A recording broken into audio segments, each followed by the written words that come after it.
Você sabia que a ressurreição é a grande esperança dos cristãos? Sim, porque ela está também atrelada à própria vinda do Senhor, né? Quando o Senhor vier para buscar os seus, a sua igreja, a sua eleita, ocorrerá também a ressurreição. E isto é a nossa suprema esperança, porque se nós morrermos nesta terra, neste corpo, ressuscitaremos em um corpo glorioso, e o Senhor nos dá esta garantia quando ele ressuscita Lázaro e quando ele também ressuscita depois que ele é crucificado. Meus irmãos, a paz do Senhor, sou seu irmão em Cristo, em nome Santos, e esse é o seu canal EBD Views, Teologia Visual, e temos essa proposta de um estudo voltado para imagens, gráficos, para que a gente possa auxiliar melhor no processo ensino-aprendizagem, tá bom?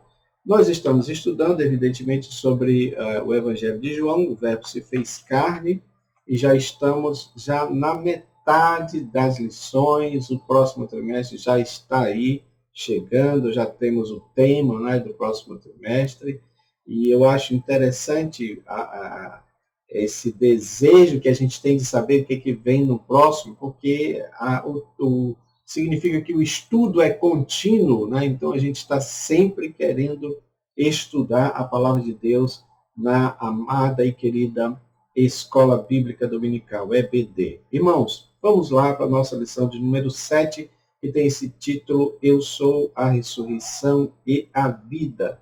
Textuário, Jesus nos diz, disse-lhe Jesus, eu sou a ressurreição e a vida, quem crê em mim, ainda que esteja morto, viverá. João 11, 25. E a verdade prática diz, o Senhor Jesus Cristo é a ressurreição e a vida, por esta razão temos a garantia de que um dia teremos um corpo glorioso como o dele. Louvado seja Deus. Irmãos, nós temos também aqui o nosso gráfico esboço, como sempre. Primeiro, o propósito de Jesus. Segundo, o encontro de Marta com Jesus. Terceiro, a doutrina bíblica da ressurreição do corpo. Tá? Então, vamos estudar sobre a notícia, né, de Lázaro, sobre Lázaro, desapontamento de Maria e Marta, o tempo divino. Ou seja, essa lição, ela se debruça sobre a ressurreição de Lázaro, tá bom? E a nossa palavra-chave é vida. Vida. É algo maravilhoso, não é, irmãos? A vida. Um dom maravilhoso que Deus nos deu, não é? Mas a vida é um dom maravilhoso que Deus nos deu. E eu creio que esta vida em Jesus, ela vai ainda se potencializar. Porque quando ele diz, eu sou a ressurreição e a vida, ele não está falando de qualquer vida, ele está falando da vida eterna, da vida plena, da vida com Deus, da vida do porvir, da vida gloriosa. Meus irmãos, então, vale a pena nós permanecermos fiéis, tá bom? Um pequeno resumo também disso que aconteceu aqui no Evangelho de João, tá? Porque você sabe, a nossa lição trata isso, eu estou aqui já no primeiro ponto, propósito de Jesus, né? Aqui está falando dos 7 milagres, o Evangelho de João fala dos 7 milagres, mas esse milagre aqui é o 7º e o último dos milagres ou sinais, porque na realidade não são apenas milagres, são sinais que Jesus testifica, atesta, prova a sua divindade. Tá bom, meus irmãos? Tá bom? Esse é o mais extenso de todos. Se você olhar, tem cerca de 57, 60 versículos. É o mais extenso, né, em termos de texto, tá bom? Porque os outros foram mais curtos, então esse aqui, ele é o mais extenso, tá bom? Ele também se constitui no mais importante no que se diz respeito à missão de Jesus, porque Jesus está aqui lidando com um morto de 4 dias. Jesus já tinha ressuscitado outros mortos, mas certamente nenhum com essas características, ou seja, alguém que estava morto há 4 dias. Tá? Outra coisa importante desse milagre é que prefigura a própria ressurreição de Jesus. Então, é uma tipificação da própria ressurreição de Jesus que iria acontecer dias depois, tá bom? Também prefigura a ressurreição final de todos os fiéis. É por isso que nós cantamos, porque ele vive, posso crer no amanhã, tá bom? E agora sim, eu quero falar sobre o resumo dessa doutrina, tá bom, meus irmãos, da ressurreição. É um resumo mesmo, é em tópicos aqui apenas para a gente pontuar algumas coisas importantes. Primeiro, ela é a etapa final da salvação. Você sabe que tem todo um plano de salvação que começa lá atrás, com regeneração, né, com justificação, e ela termina, o plano da salvação termina com a glorificação. Então, a ressurreição é a glorificação. Por que esse nome? Porque nós receberemos corpos gloriosos, tá bom? Segundo ponto do resumo dessa doutrina é que ela já está também profetizada no Antigo Testamento, ou seja, havia uma crença dos judeus da ressurreição, né? E Daniel, no capítulo 12, ele fala muito claramente sobre isso, que no final dos tempos haveria esta ressurreição. Irmãos, só a título de informação, que apesar de os judeus acreditarem na ressurreição, também, pelo menos uma boa parte deles, acreditam na chamada reencarnação. Nesse sentido, a reencarnação ela é uma doutrina rival, ela é uma doutrina opositora à própria ressurreição, tá bom? Porque se você volta a viver aqui em outras vidas para cumprir o seu karma, para pagar pelos seus erros, então, evidentemente que a reencarnação ela é salvacionista em si mesma, ou seja, a salvação é na reencarnação. A salvação não é em Cristo, não é pelo sangue de Cristo, é em você pagar pelos seus erros, tá bom?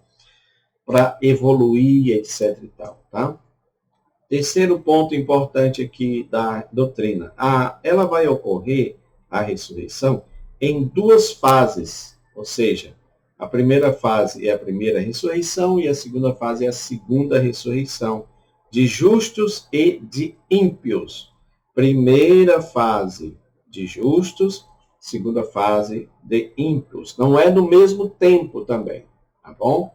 A primeira ressurreição será na volta do Senhor Jesus. A segunda ressurreição será já no milênio, trono branco, né? Antes do trono branco, aliás, as pessoas vão ressuscitar.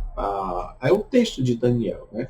Uns ressuscitarão para a vida eterna, outros para a vergonha e desprezo eterno. Mas por falar assim, perto do outro, então, se tem aquela ideia que é uma coisa subsequente, né? Acontece a primeira e logo em seguida acontece a segunda ressurreição. Não, não é isso, tá? A Bíblia mostra que há um hiato aí, uma distância de tempo entre a primeira e a segunda. Quarto ponto, ocorrerá a ressurreição para 2 grupos de pessoas, os salvos e os vivos e os mortos. Vamos recapitular aqui melhor, né? Ocorrerá para 2 grupos de pessoas salvas, os vivos e os mortos. Tá? A sequência será esta. Jesus virá com aqueles que estavam mortos, e nós vamos ver aqui os textos, né? Na terra ocorrerá a ressurreição dos salvos, ou seja, aqueles que Jesus vem com eles, assumem os seus corpos, que vão ressuscitar, tá? E os que estiverem vivos serão transformados, ou seja, eles irão todos para o encontro com o Senhor Jesus dos ares, é isso que está escrito. Tá?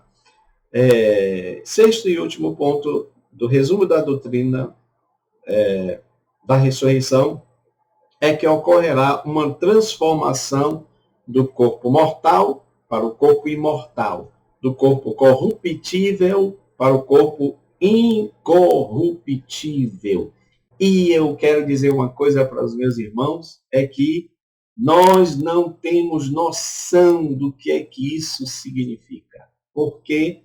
Porque nunca participamos. Até mesmo se a gente pudesse conversar com alguma pessoa que foi ressuscitada por Cristo, ela não teria o que dizer. Por quê? Porque ela ressuscitou, mas não em corpo glorioso. Todas as pessoas que ressuscitaram, Lázaro é um exemplo disso, ressuscitou, mas não em corpo glorioso, porque o único que fez isso chama-se Jesus Cristo. É por isso que ele é primícia dos que dormem, ou seja, ele é o primeiro desta geração de ressurretos, com corpo glorioso, que pode se materializar, se desmaterializar, aparecer num lugar, aparecer no outro. E não se trata de uma fantasmagoria, como ele fez questão de dizer, não é um espírito, eu não sou um espírito, porque vocês veem que um espírito não tem carne e osso, como vocês estão vendo que eu tenho. Então ele comeu com os discípulos, isso depois ele ressuscitar, tá bom? Então é importante que a gente diga isso. Eu quero aqui, meus irmãos, antes de entrar no assunto também de Lázaro, né, mostrar os textos da ressurreição, porque na realidade aqui está falando da ressurreição de Lázaro, mas a gente precisa abranger a ressurreição total. Né? Então você tem o texto de 1 Coríntios, quando Paulo diz aqui, ó, eu vos digo um mistério, na verdade nem todos dormiremos, mas todos seremos transformados no momento, no abrir e fechar de olhos, ante a última trombeta, que a trombeta soará e os mortos ressuscitarão incorruptíveis e nós seremos transformados, porque convém que isso que é corruptível se revista da incorruptibilidade, isso que é mortal se revista da imortalidade, e quando isso que é corruptível se revestir da incorruptibilidade, isso que é mortal se revestir da imortalidade, cumprir-se-á a palavra que está escrita, tragada foi a morte na vitória. Está lá em 1 Coríntios 15, tá? Esse texto de Coríntios 15 é extenso, tá? Tem mais de 50 versículos só sobre a ressurreição. E eu fiz um resumo desse texto, um resuminho para ficar bem didático para nós. Primeiro ponto, nem todos morrerão, pois haverá crentes vivos no arrebatamento. Isso é importante que se diga, tá bom? Porque quando a gente faz alusão, por exemplo, às duas testemunhas, né, a defesa que alguns dizem é, não, mas a gente tem que passar pela morte. A Bíblia está escrito, está ordenado aos homens morrerem uma só vez, vindo depois disso o juízo. Sim, está ordenado aos homens e todos nós vamos morrer. Agora, no momento da volta do Senhor, os que estiverem vivos, evidentemente, não precisarão morrer para ressuscitar. Isso é uma lógica, né? Então, os que estiverem vivos, o que vai acontecer? Segundo ponto do resumo, serão transformados. Aquilo que já foi lido aqui. Corpo corruptível, corpo incorruptível, corpo mortal, corpo imortal. Por isso que eu digo que nós não sabemos como é que é isso na prática. Porque você já imaginou um corpo que não morre? Um corpo que está isento de doenças? Um corpo que nada pode atingir? Esse é o corpo da ressurreição. Tá? Outro ponto importante desse texto é que haverá um momento rápido diante do toque da trombeta. Tá bom? Vai ser muito rápido esse arrebatamento, essa ressurreição. Tá? E quarto ponto, haverá uma ressurreição de mortos e transformação de vivos. Ou seja, uns vão ressuscitar e outros vão ser transformados, conforme eu já disse aqui para os irmãos. Meus irmãos, eu queria também mencionar para vocês outro texto que eu acho muito importante para nós darmos base à doutrina da ressurreição, é o texto de 1 Tessalonicenses 4, 14 a 17, que diz assim, porque se cremos que Jesus morreu e ressuscitou, assim também aos que dormem em Jesus, ou seja, existem pessoas que hoje estão dormindo, ou seja, descansando em Cristo. Né? Diz assim, Deus os tornará a trazer com ele. Estão em Cristo, não estão no túmulo. O que está no túmulo é o corpo, mas a alma, o espírito, está com Deus. Apesar de ter alguns que insistem em dizer, de falar do tal do sono da alma. Toda vez que a Bíblia se refere ao sono, está se referindo ao corpo. Né? Mas aqueles que estão com Cristo, ele vem trazendo com ele. Dizemos isso pela palavra do Senhor, que nós, os que ficarmos vivos para a vida do Senhor, não iremos antes dos que dormem, não precederemos os que dormem, porque o mesmo Senhor descerá do céu com alarido, voz de arcanjo, com trombeta de Deus, e os que morreram em Cristo ressuscitarão primeiro. Depois nós, os que ficarmos vivos, seremos arrebatados. Árpazo, né? A palavra aqui grega, arrancado com força, com rapidez, juntamente com ele nas nuvens, a encontrar com o Senhor nos ares, e assim estaremos sempre com o Senhor. Resumo do texto, como fiz aqui no primeiro, tá bom? Para a gente entender. Esse resumo, meus irmãos, vocês podem usar também como, né, um esboço de pregação, que eu acredito que é muito importante. Primeiro, a ressurreição de Cristo é a prova da nossa ressurreição. Porque ele diz, se cremos que Cristo morreu e ressuscitou, e Paulo fala isso também no primeiro de Coríntios 15, porque ali existia o gnosticismo que estava negando, né? E essa heresia estava tentando desvirtuar os irmãos, né? Desviar os irmãos desse ensinamento. Então, Paulo vai mostrando, olha, se Cristo morreu e ressuscitou, né? Então, a ressurreição de Cristo é a prova cabal, inerrante, inequívoca da nossa ressurreição. Se ele ressuscitou, nós ressuscitaremos. Por isso que o diabo, desde aquele tempo, usando aqueles falsos mestres, aqueles religiosos falsos, para mentir, para desvirtuar ou trazer um outro ensino sobre a ressurreição de Jesus, é assim também até os dias de hoje, pois os judeus não acreditam na ressurreição de Jesus, tá bom? Segundo ponto, os que morrem com Cristo, os que morrem estão com Cristo e virão com ele no momento da sua vinda, tá bom? Isso aqui é um ponto muito importante. Onde estão as pessoas que morrem com Cristo? Estão com ele, estão no paraíso, tá? Estão no terceiro céu, aquele mesmo lugar que Paulo foi, que não era lícito ao homem referir. Então, eles estão guardados, né? E as pessoas ficam preocupados, o que estão fazendo, não é muito monótono.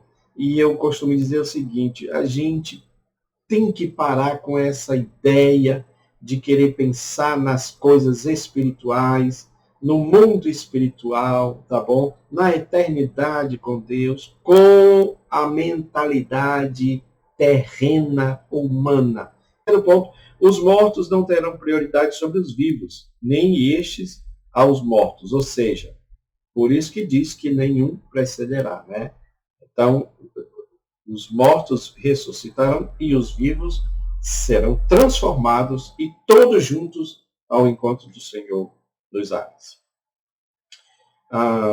Em relação ao toque dos sinais, né? Alarido, voz de arcanjo, trombeta de Deus, os mortos irão ressuscitar primeiro, tá bom? E você entenda esse alarido, voz de arcanjo, trombeta de Deus apenas como um sinal da volta do Senhor, porque às vezes a gente quer dar, né, a interpretação para cada um, e no resumo de todo o texto é isso, são um sinal claro da volta do Senhor, tá bom? Quinto resumo desse texto, os vivos serão transformados e junto com os mortos ressurretos serão arrebatados, ou seja, arrancados, tirados aqui para o encontro do Senhor Jesus nos ares. Esta é a promessa que ele nos fez e que nós devemos permanecer fiéis, tá bom? Meus irmãos, me permitam uma coisa aqui. Eu fiz um infográfico sobre esses fatos. E eu acredito, é claro, você vai se guiando por aqui, pelo que está na lição.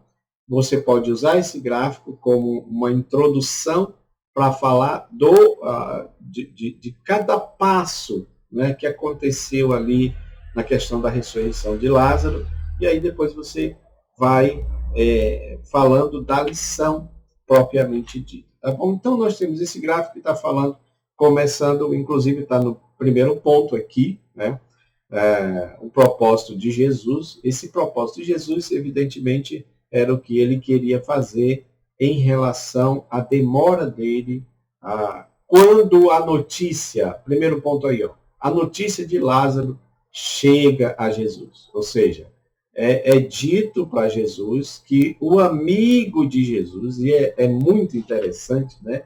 Porque é dito aqui, olha, o amigo, aquele a quem ama, aquele a quem ama, né?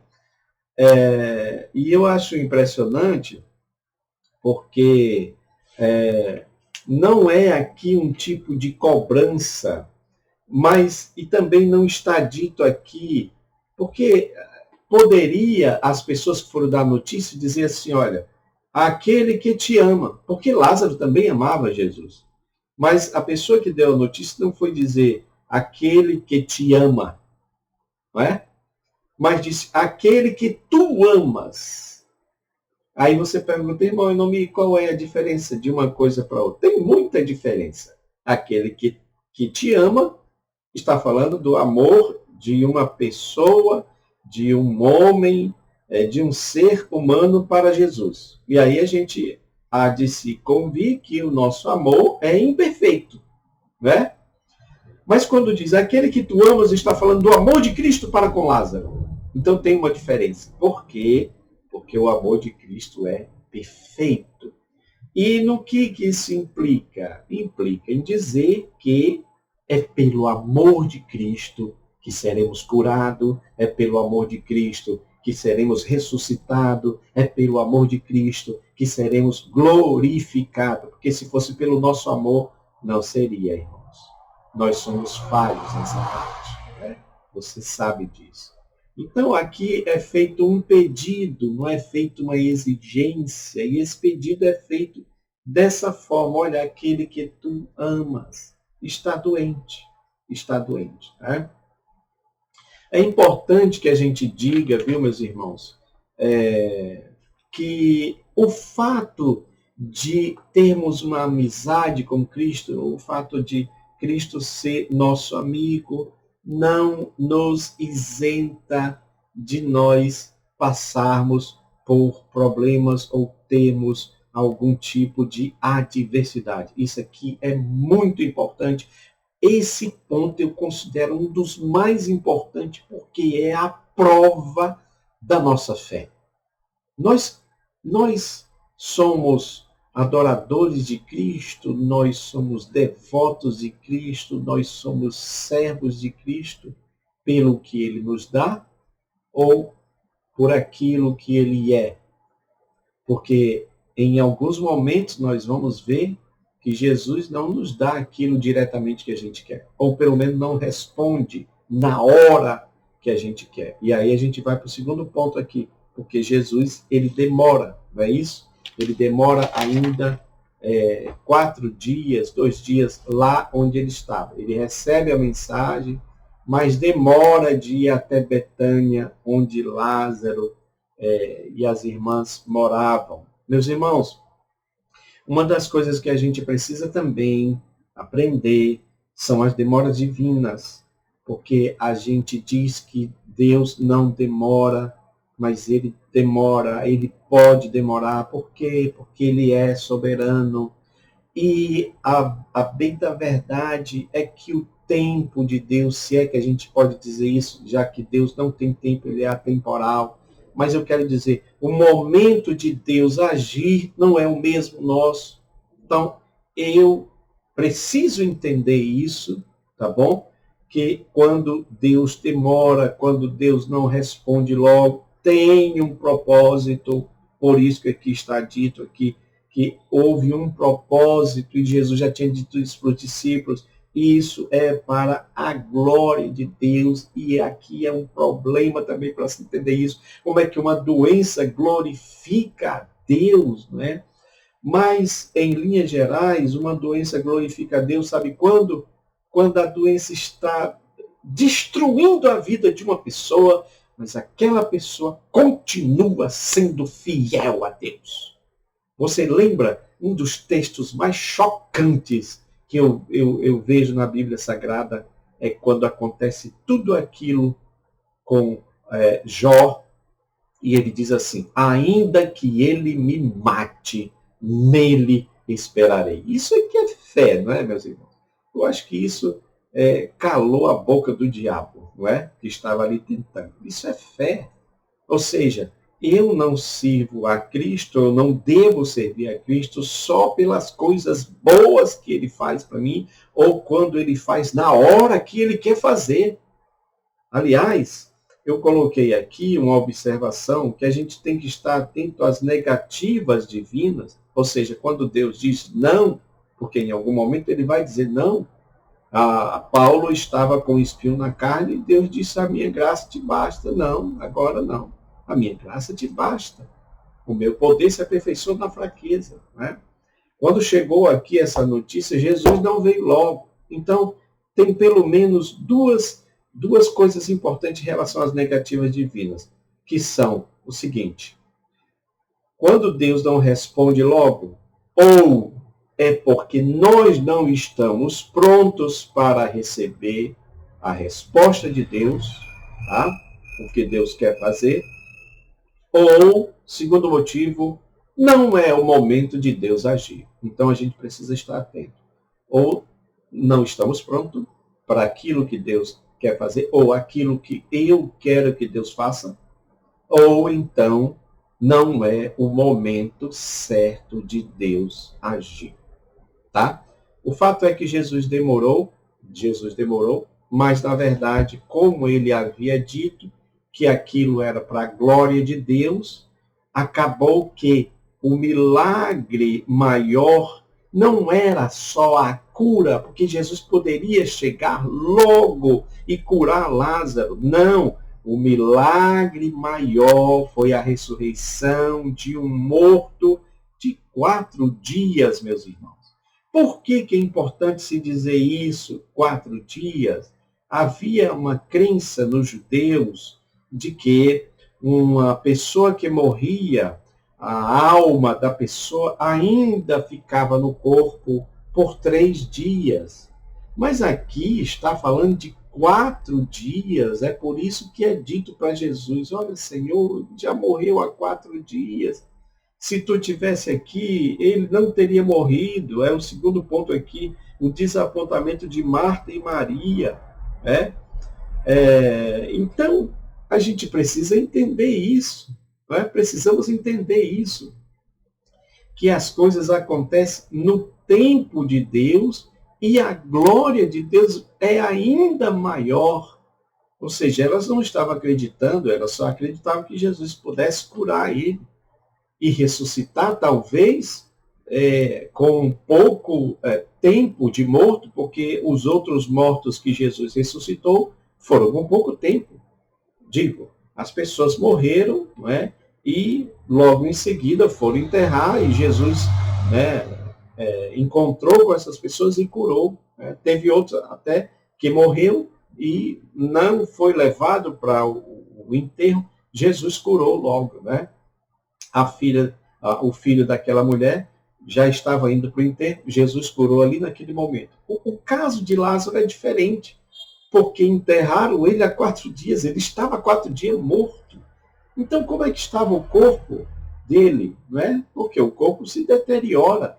É claro que o milagre ia ser maior. Não é? E volto a dizer, a frase que ela diz é muito significativa: aquele a quem amas. Irmãos, o amor de Jesus é a maior riqueza que nós temos. O amor de Jesus é o maior poder que esse mundo poderia experimentar se abraçasse esse amor de Jesus. Que coisa maravilhosa, aquele que tu amas, né? Então, O quarto ponto aqui é o que nós falamos, né? Da lamentação de Marta.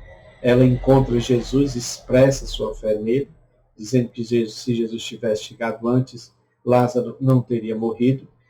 Uma coisa que é importante é que a gente já entra no segundo tópico, tá, meus irmãos? O encontro de Marta com Jesus. É importante que a gente diga uma coisa aqui. Meus irmãos, o entendimento sobre a pessoa de Jesus não foi uma coisa que veio de uma hora para outra.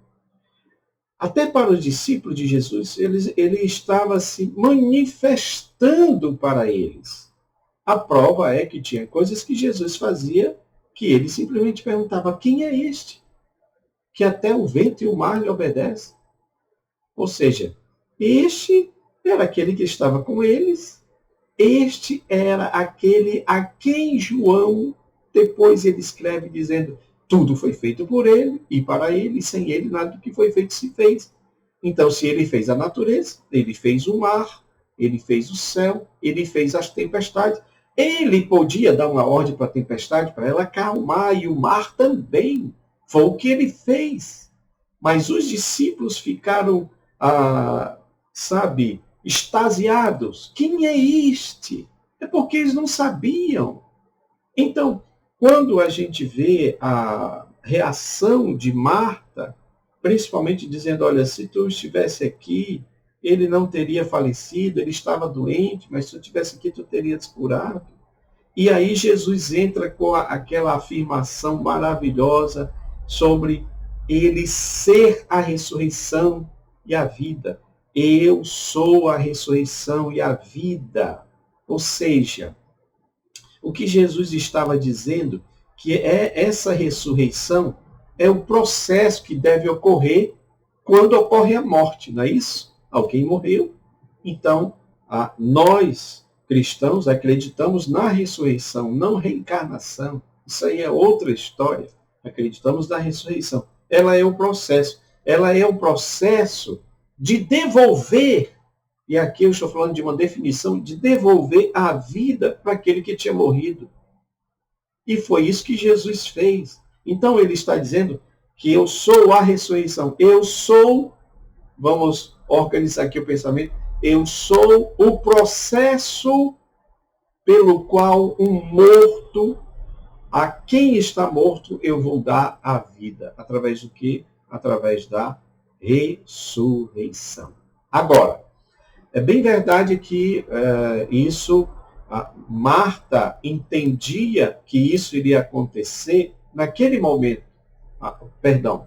Marta entendia que isso aconteceria no tempo final, porque havia essa doutrina, né, dos judeus, que no final Deus iria ressuscitar os justos. Mas Jesus estava dizendo: bom, eu sou a ressurreição e a vida. É como se ele estivesse dizendo: isso vai acontecer, a ressurreição lá no final, mas quem vai efetuar essa ressurreição sou eu. E eu estou aqui, e eu posso adiantar isso para Lázaro. Claro, com as reservas, eu estou fazendo aqui um comentário paralelo, mas é para a gente entender. Lázaro ressuscitou e morreu novamente. Voltou a morrer novamente, né? Assim como todos os que ressuscitaram voltaram a morrer. O único que ressuscitou, por isso que ele é primícia, é Jesus. Ressuscitou e nunca mais morreu, né? Porque, na verdade, ele veio vencer a morte. Ele veio vencer a morte. Então, é importante nós entendermos isso, tá, meus irmãos?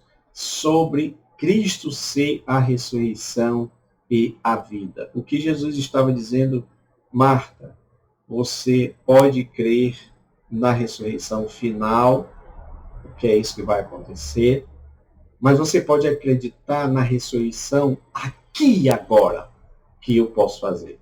Era isso que Jesus estava falando, em ser a ressurreição e a vida, não é, meus irmãos? E então, meus irmãos, para a gente ir já para o final, você tem aqui a doutrina bíblica da ressurreição do corpo, que eu acredito já fiz, né, um breve resumo para os irmãos. Eu acredito que vocês podem pegar lá esse resumo. Vamos ver se a gente coloca no grupo também. Aqui, para concluir, Jesus ele dá uma ordem para que se tire a pedra. E aqui eu acho isso muito importante, porque esse retirar da pedra é uma competência humana. Ora, quem ressuscitou um morto de 4 dias não teria poder para retirar uma pedra? Sim, ele teria. Mas essa parte, creio eu, que Jesus deixou que acontecesse assim para mostrar que nós precisamos fazer a nossa parte. Daí, aquele hino de uma cantora famosa, que eu gosto muito dos hinos dela, mas biblicamente não está correto quando ela diz, remove a minha pedra. Eu sei que tem toda aquela questão, tá, irmãos, da licença poética, mas se a gente pegar o texto bíblico, não é, eu não peço para Deus remover a minha pedra. Sou eu que tenho que fazer isso. Sou eu que preciso fazer, porque Jesus disse, removam a pedra, tirem a pedra, porque isso fala da participação humana. É o homem, somos nós que temos que fazer. Então, vamos atentar para isso, porque aquilo que é para eu fazer, para nós, seres humanos, fazer, Deus não vai fazer, tá bom? E aí Jesus agradece, diz a Bíblia que ele levanta os seus olhos, né, meus irmãos? Antes disso, Jesus chora, essa parte é muito emocionante, de Jesus chorando. O choro de Jesus é em ver o que a morte causava na vida das pessoas, né? E saber que ele mesmo passaria pela morte. Tanto é que no Getsemane também ele chora. Aliás, são esses 3 ou 4 momentos que mostram Jesus chorando, né? Aqui em Lázaro, no Getsemane, quando o seu sol se tornou como sangue, né? As suas lágrimas como sangue, e também chorando sobre Jerusalém, o lamento de Jesus sobre Jerusalém, não é? Que foi um povo que não recebeu o Senhor, não prestou atenção, como diz o profeta, na visitação do nosso Deus. Que coisa triste, meus irmãos. Mas olha, Jesus agradece, ergueu os olhos para o céu, não ergueu como um pedido, tá bom? Mas ele ergueu para agradecer a Deus, já que aquele sinal era a prova de que ele era realmente filho de Deus, de que ele era realmente Deus. Então ali, depois da pedra removida, ele dá uma ordem, Lázaro, vem para fora. Eu acho muito interessante, né, meus irmãos, que se é verdade aquela doutrina, aquele ensinamento dos judeus que a alma ficava até o 3º dia no corpo, né? Então significa que a alma já não estava mais no corpo, já estava nesse mundo espiritual, né? Mas a ordem de Jesus, olha que coisa, meus irmãos, a palavra de Jesus é tão poderosa que até lá no mundo dos mortos, no Hades, na parte do paraíso onde estava Lázaro, até lá a voz dele foi ouvida e a alma, a parte espiritual de Lázaro veio e tomou posse ali daquele corpo, e Jesus ressuscita, Jesus dá uma ordem, Lázaro vem para fora, e ele vem saindo do sepulcro, ainda todo enfaixado com aquelas faixas mortuárias, não é? E o milagre ali é efetuado. Concluindo o milagre, Jesus diz, tire as faixas, desatai-o e deixai-o ir. O Senhor o entrega à igreja com a ordem, desata-o, ou seja, as faixas que o ligam, a ignorância, a dúvida, os hábitos do mundo, Ou seja, essa é a parte da igreja. E é por isso que nós estamos na escola dominical fazendo isso. Desatando as faixas que estão ainda amarrando os mortos, né? Que estão ressuscitando em Cristo. E esse trabalho do ensino vai fazer tudo isso. Meus irmãos, eu quero agradecer a oportunidade. Que Deus abençoe a vida de cada um de vocês. Continue vendo os nossos vídeos,